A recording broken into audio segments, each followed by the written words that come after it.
Hi, welcome to the Neurons. Today I wanted to do a video about gratitude during a time of pretty intense uncertainty for a lot of us. Life for most of us has become pretty uncertain, and lots of aspects of our everyday lives, which up until recently we took for granted, that were really felt really certain and secure, have changed in many ways that we couldn't have predicted.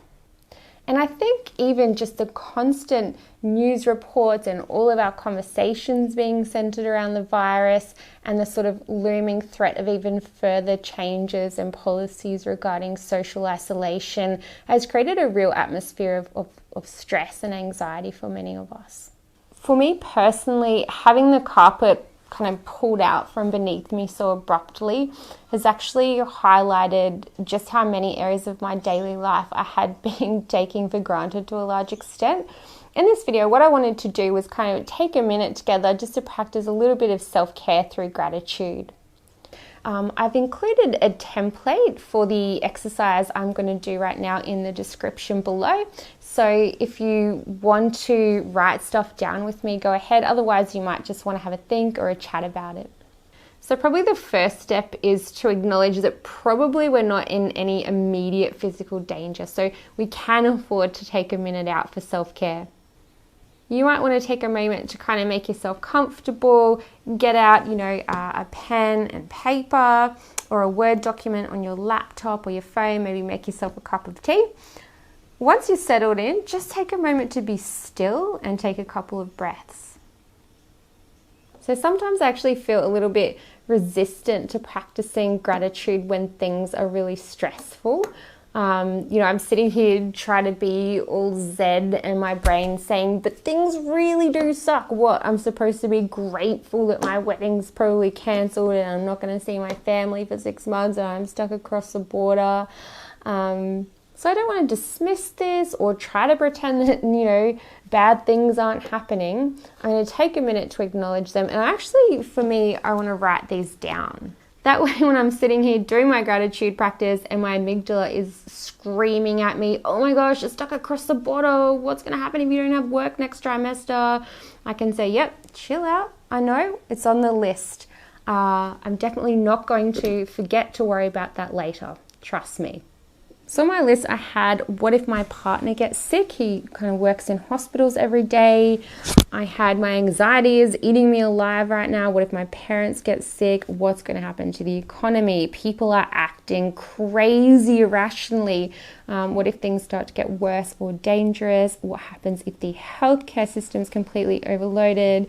What's going to happen with converting all of my work to online and so on and so forth. So some of you might have more than this on your list. Some of you might have less or seemingly less severe stuff. I think it's all valid. It's all relative. So if you want to take a moment, you can pause the video and write yours down as well. We've acknowledged all of our concerns and our fears, and we've written them down on paper so we're not going to neglect them. So can we also maybe just take a minute to make sure that we're not neglecting ourselves? I imagine there'll be a lot of variance in terms of how people are affected by the COVID-19 crisis.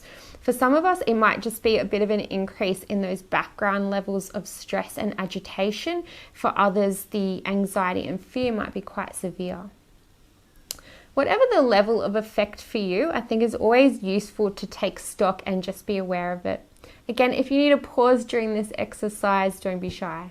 I'm going to start just by taking a couple of breaths and starting to notice what's going on inside my body, because it's a really good way to check in on how that stress might actually be affecting us.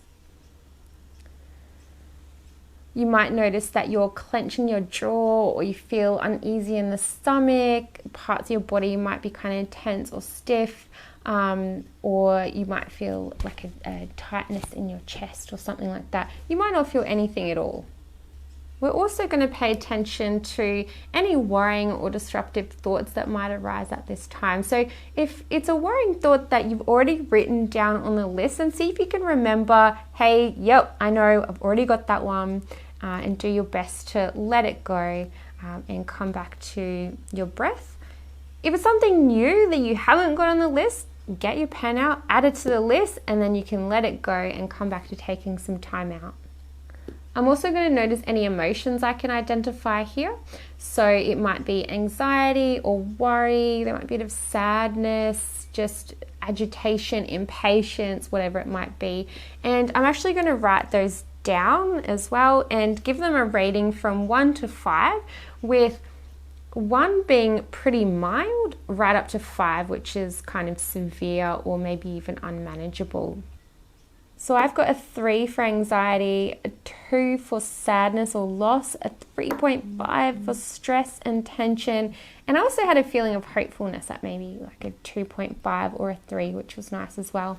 So now that we've taken some time to acknowledge some of the more negative consequences and emotions associated with the crisis, hopefully our brains will be a little bit more receptive to spending some time focused on self-care and gratitude.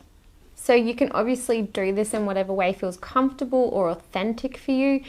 This is just one that I found really useful when I did it this morning, so I thought I'd share it.